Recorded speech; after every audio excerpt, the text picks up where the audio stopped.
Selamat pagi pemirsa. Program Makan Bergizi Gratis atau MBG digagas untuk meningkatkan kualitas gizi masyarakat dan menyiapkan generasi masa depan lebih baik. Namun besarnya anggaran yang dikelola juga membuka celah penyimpangan kalau tata kelolanya lemah. Ketika peringatan dini dari KPK diabaikan dan berujung pada terungkapnya dugaan korupsi yang dipertaruhkan bukan hanya uang negara, namun juga kepercayaan masyarakat kepada program strategis pemerintah. Pemirsa, inilah editorial Media Indonesia di hari ini Kamis 9 Juli 2026 dengan tema Menyumbat Celah Korupsi bersama saya Leonard Samosir, dan Anda semua juga bisa ikut menyatakan pendapat Anda nanti dengan menelepon nomor 021-583-99-100. Pemirsa, pagi ini telah hadir bersama saya anggota Dewan Redaksi Media Group Jaka Budi Santosa. Mas Jaka, selamat pagi. Selamat pagi, Leo. Sehat ya Mas? Sehat. Ini pertanyaan besar saya adalah kenapa judul editorial pagi ini menyumbat celah korupsi? Kenapa celah korupsi itu hanya disumbat, bukan ditutup habis? Apakah memang kita juga mulai tidak terlalu percaya bahwa korupsi ini benar-benar bisa diberantas? Atau bagaimana nih Mas Jaka? Iya, masalahnya kalau di program MBG itu kan dari awal kita ingatkan bahwa celah untuk terjadinya korupsi kan sangat besar. Banyak ya? Banyak sekali, dan itu kan terbuktikan paling tidak kan sampai sekarang kan sudah ada 7 tersangka yang ditetapkan oleh Kejaksaan Agung terhadap kasus korupsi di program MBG khususnya di program di BGN. Yeah. Jadi ya kita ingatkan bahwa celah itu masih ada, dan kita mendesak kepada pimpinan BGN yang baru agar betul-betul tidak membiarkan celah-celah itu digunakan oleh orang-orang yang tidak bertanggung jawab. Celah-celah itu harus ditutup rapat sehingga tidak ada lagi uang negara yang nantinya bocor kemana-mana. Dan apa yang dilakukan oleh 3 pimpinan BGN menyambangi KPK itu sebuah langkah yang menurut kami bagus. Tapi sekali lagi kita ingatkan jangan hanya sekedar formalitas. Yang paling penting, yang paling ditunggu oleh masyarakat Indonesia adalah aksi nyatanya nanti seperti apa. Jangan sampai meskipun sudah datang ke KPK tapi nanti masih ada korupsi di BGN, di MBG. Tentu tidak kita inginkan. Baik, kita akan bahas itu Mas Jaka. Dan misalnya nilai editorial Media Indonesia untuk hari ini Kamis 9 Juli 2026 menyumbat celah korupsi.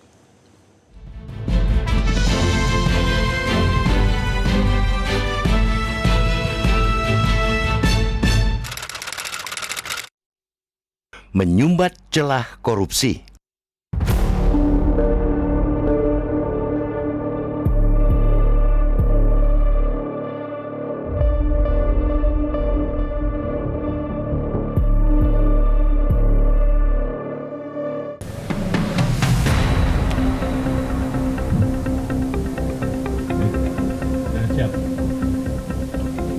Korupsi dalam program Makan Bergizi Gratis MBG yang diungkap oleh Kejaksaan Agung dilakukan dalam beragam modus.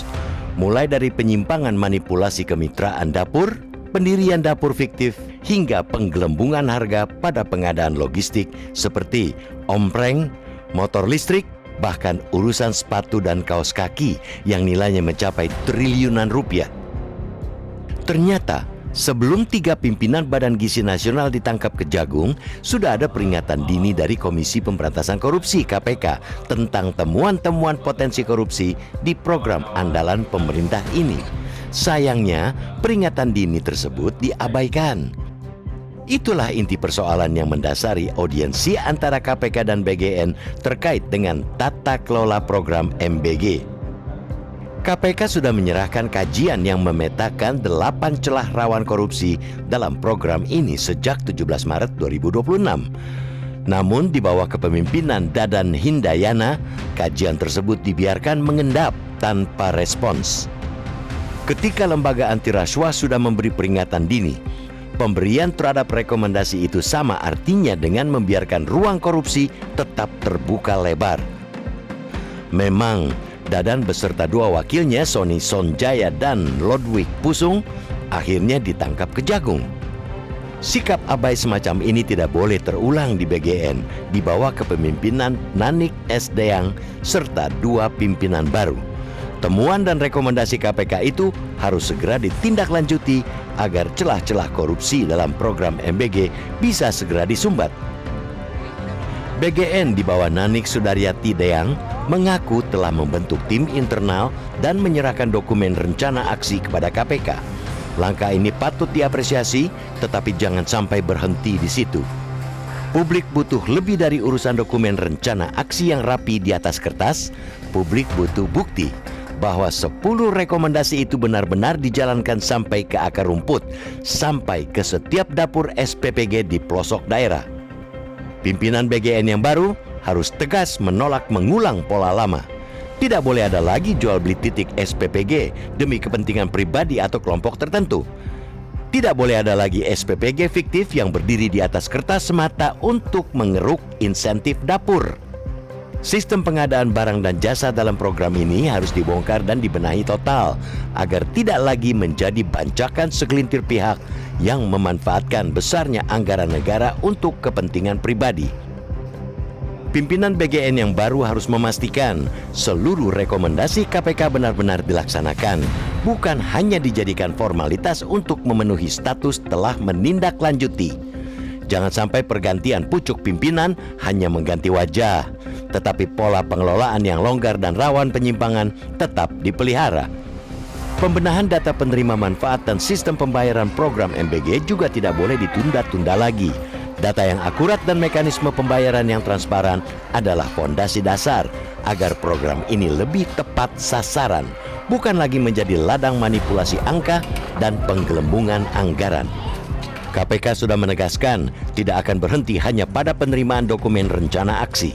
Lembaga anti rasuah itu akan terus mengawasi, mendampingi, dan memonitor pelaksanaan rencana perbaikan yang dijanjikan BGN.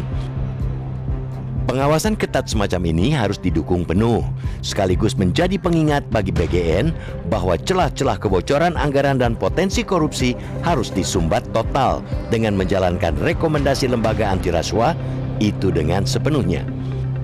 Kredibilitas program ini dan kepercayaan publik terhadap pemerintah dipertaruhkan pada bagaimana rekomendasi KPK ini dijalankan secara sungguh-sungguh, bukan sekadar berhenti di rencana aksi.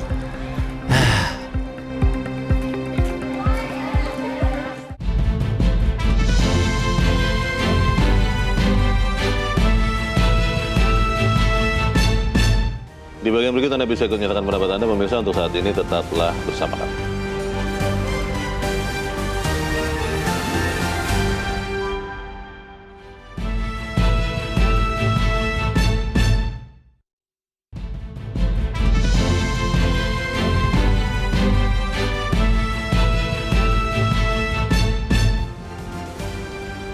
Terima kasih Anda masih bersama kami, dan sekarang kita akan mendengarkan dulu ya Mas Jaka, pendapat dari pemirsa Metro TV. Kali ini ada dari Banjarmasin, Kalimantan Selatan, ada Pak Tasrik Usman. Pak Tasrik, selamat pagi. Selamat pagi Mas Leo, selamat pagi Bang Jaka. Assalamualaikum warahmatullahi wabarakatuh. Waalaikumsalam warahmatullahi wabarakatuh. Bagaimana Pak Tasrik, ini kita bisa tidak sih, kalau saya sih inginnya sebetulnya bukan hanya menyumbat, tapi tutup habis celah korupsi. Tapi kalau kita menyumbatnya bisa nggak menurut Anda Pak? Silakan Pak Tasrik. Baik, yang pertama saya melihat kedatangan Wakil Kepala IGN ke KPK itu dalam rangka menyampaikan bahwa rekomendasi KPK untuk perbaikan pelaksanaan MBG itu akan dilaksanakan dengan baik. Tetapi saya berharap ini tidak hanya sekadar kegiatan yang mendatangkan untuk kegiatan formal, tetapi kepada lebih arah perbaikan. Karena kita tahu persis masyarakat sudah trauma ya dengan kejadian di mana APBN terlalu besar yang dikucurkan ke MBG, kemudian disalahgunakan. Nah ini yang mengembalikan kepercayaan masyarakat ini yang sulit. Nah untuk itu saya berharap kepada Presiden untuk segera bagaimana mengarahkan kepada BGN ini untuk tidak melaksanakan kesalahan yang kedua kalinya. Karena biar bagaimanapun negara kita, ekonomi kita lagi tidak sedang baik-baik saja. Nah untuk itu perbaikan data penerima manfaat juga ini perlu diperhatikan. Karena banyak orang tua yang saya perhatikan, orang tua yang mampu itu dibagi BGN, anaknya pun tidak diminta untuk makan. Mungkin ada kekhawatiran apakah basi dan sebagainya. Nah untuk itu supaya lebih terarah, bagaimana kualitas masakan diperbaiki, gizinya diperbaiki, tetapi yang penerima manfaat itu lebih terarah kepada orang-orang yang tidak mampu. Terima kasih. Assalamualaikum warahmatullahi wabarakatuh. Waalaikumsalam warahmatullahi wabarakatuh. Terima kasih Pak Tasrik Usman di Banjarmasin, Kalimantan Selatan. Selamat pagi Pak. Pak Tasrik berharap bahwa bukan hanya seremoni saja. Pertanyaannya dari sejak penangkapan, pemberhentian dan kemudian ditangkap 3 mantan pimpinan BGN sampai sekarang sudah digantikan oleh 3 orang. Apakah SPPG yang terkait dengan dugaan korupsi ini, Mas Jaka, sudah kena sanksi juga? Maksudnya ya mungkin ya harus ditutup juga begitu, atau jangan-jangan terus berjalan normal saja, yang kena hanya 3 orang ini saja, bagaimana? Ya, kalau sampai sekarang kan penanganan hukum yang dilakukan oleh Kejaksaan Agung masih menyentuh para pejabat atau ex-pejabat BGN. Kalau untuk para pemilik dapur yang di lapangan itu meskipun ada dugaan yang sangat kuat, mereka juga melakukan korupsi karena makanan yang diberikan ke para siswa tidak sesuai dengan anggaran, itu sampai sekarang belum tersentuh juga. Kalau kita lihat juga, BGN sampai sekarang juga belum kedengaran apakah mereka betul-betul memberhentikan atau memutus kerjasama dengan SPPG yang bermasalah. Yang kita tahu hanya sementara diskors, kemudian ada beberapa yang justru kembali aktif. Jadi hal-hal seperti ini bisa menjadi pertanyaan publik juga soal ketegasan BGN dalam menertibkan SPPG nakal itu juga harus betul-betul dioptimalkan oleh kepemimpinan yang baru ini. Karena kalau tidak, kalau pelaksanaannya masih seperti sebelumnya, ya kita khawatir rakyat masih tetap tidak akan percaya dengan apa yang dilakukan oleh BGN. Hanya ganti orang saja. Ganti orang saja. Dan kita ingatkan lagi seperti tadi ditegaskan oleh Pak Tasrik, ya jangan hanya sekedar formal. Karena pengalaman yang kita lihat di sebelum-sebelumnya, ada beberapa kepala daerah yang sebelumnya minta KPK untuk memberikan pembekalan di institusinya, tetapi mereka malah korupsi. Banyak pejabat yang sudah menaikkan fakta integritas tetapi juga tetap korupsi. Ya sekali lagi ini langkah yang bagus bahwa pimpinan BGN yang baru ini punya komitmen untuk mematuhi apa yang sudah direkomendasikan oleh KPK. Tetapi sekali lagi yang kita tunggu adalah aksi nyatanya nanti seperti apa. Ada yang mengatakan begini, Mas Jaka, tapi saya pribadi sih tidak terlalu setuju ya, bahwa MBG ini sama seperti KPK, itu ada dewan pengawasnya. Lalu MBG atau BGN-nya harus ada dewan pengawas khusus BGN. Saya bilang, lah kan sudah ada DPR, lah kan sudah ada inspektur jenderal di KL atau di daerah, kan itu saja yang difungsikan. Bagaimana Mas? Iya, persoalannya kan umpamanya DPR yang kita harapkan untuk menjadi pengawas BGN, ya kita kan ada beberapa anggota DPR yang justru punya relasi dengan yayasan yang mengelola SPPG. Malah begitu. Dan itu salah satu yang direkomendasikan oleh KPK kan, bahwa ada potensi konflik kepentingan yang cukup kuat dan cukup masif. Dan rekomendasi-rekomendasi itu kan sudah disampaikan dengan tegas oleh KPK pada 17 Maret 2026. Tetapi saat itu kan betul-betul diabaikan, sama sekali tidak dianggap oleh pimpinan BGN di bawah Pak Dadan. Oh, itu yang lama. Yang lama. Jadi mudah-mudahan pimpinan yang baru itu tidak abai lah. Karena apa yang direkomendasikan oleh KPK sebagai lembaga penegak hukum maupun dari institusi lain itu kan demi perbaikan, demi memastikan agar program yang menyedot biaya ratusan triliun rupiah ini tidak sia-sia, bukan siswa yang menjadi sehat, cerdas, kuat karena mendapatkan sisi, tetapi hanya orang-orang atau pejabat-pejabat rakus yang justru semakin gemuk. Dan ini tentu saja tidak kita inginkan, karena apapun itu kan uang rakyat. Jadi betul-betul harus dikembalikan ke rakyat, tidak boleh ke pejabat-pejabat yang nakal. Kalau setelah ada pertemuan ya kita katakan pimpinan baru BGN dengan KPK, apakah kemudian KPK bisa menunggu saja ada perbaikan yang dilakukan sendiri internal oleh pimpinan BGN di MBG, atau KPK memang harus terus melakukan kerjanya? Karena kalau kita melihat kan sebetulnya dugaan korupsi yang dilakukan mantan pimpinan BGN ini, Mas Jaka, walaupun kemudian dieksekusi oleh Kejagung, tapi kan KPK sudah mengendus juga.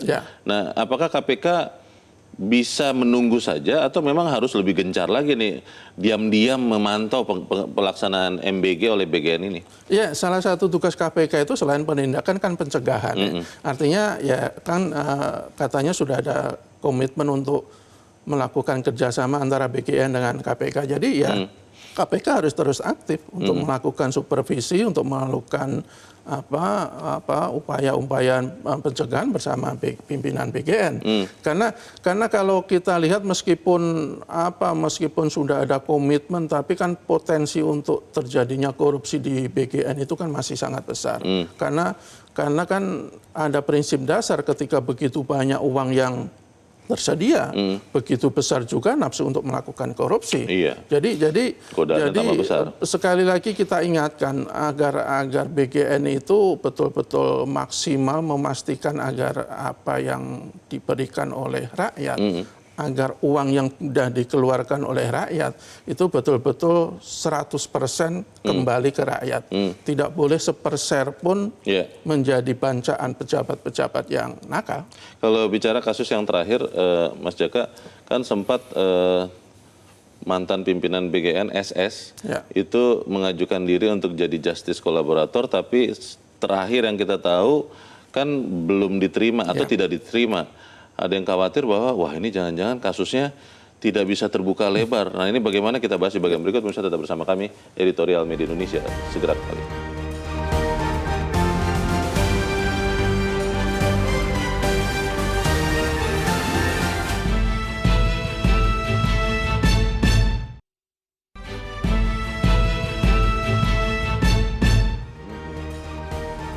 Terima kasih Anda masih bersama kami dan kita di bagian akhir dari diskusi kita pagi ini. Mas Jaka, kalau melihat apa yang terjadi sekarang, bagaimana cara cepat ya, kita butuh quick win, supaya kemudian kita bisa melihat korupsi di BGN terkait dengan MBG ini benar-benar dicabut akar-akarnya, Mas? Ya, salah satu yang sudah dilakukan BGN itu kan mereka sudah membentuk rencana aksi ya, dan sudah ada beberapa hal yang sudah mereka lakukan. Salah satunya misalnya mereka akan betul-betul fokus agar penerima manfaat itu memang orang-orang yang memang tepat. Butuh. Kan sudah ada beberapa, kalau tidak salah di Pulau Jawa itu ada sekitar 76 sekolah yang tidak lagi menerima MBG. Mereka adalah sekolah-sekolah yang mampu, sekolah-sekolah elit. Ya memang tidak perlu, karena mereka pun juga, tadi Pak Tasik juga bilang, belum tentu kok MBG menunya itu dinikmati oleh anak-anak. Banyak kok yang nggak dimakan, Mas. Iya, banyak yang dimakan. Itu pertama. Kemudian juga salah satu yang menurut saya juga bisa dijadikan kebijakan untuk jangka panjang. Selama libur ini kan tidak ada lagi MBG. Kalau dulu waktu zamannya Pak Dadan, mau libur, mau apa, bulan puasa, MBG jalan terus. Kita tidak tahu apa waktu itu pertimbangannya. Kalau sekarang nggak, dan buktinya tidak ada yang protes kok. Siswa-siswa atau orang tua siswa tidak ada yang protes ketika libur mereka tidak mendapatkan MBG. Jadi menurut saya hal-hal yang rasional seperti ini ya semestinya menjadi pedoman bagi BGN untuk memperbaiki MBG ke depannya. Kalau libur, kalau Sabtu Minggu ya menurut saya tidak perlu ada MBG. Dengan begitu akan ada efisiensi anggaran yang cukup besar. Dan ketika anggaran bisa diefisiensi, ya saya pikir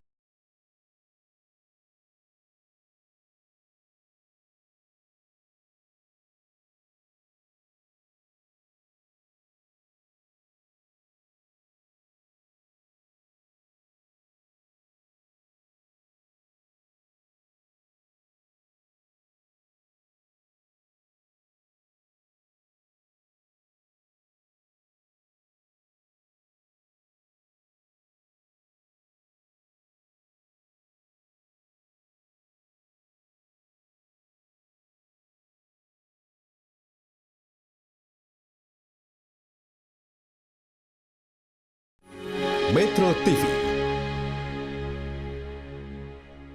Jelajahi cara baru mendapatkan informasi. Download Metro TV Extend sekarang.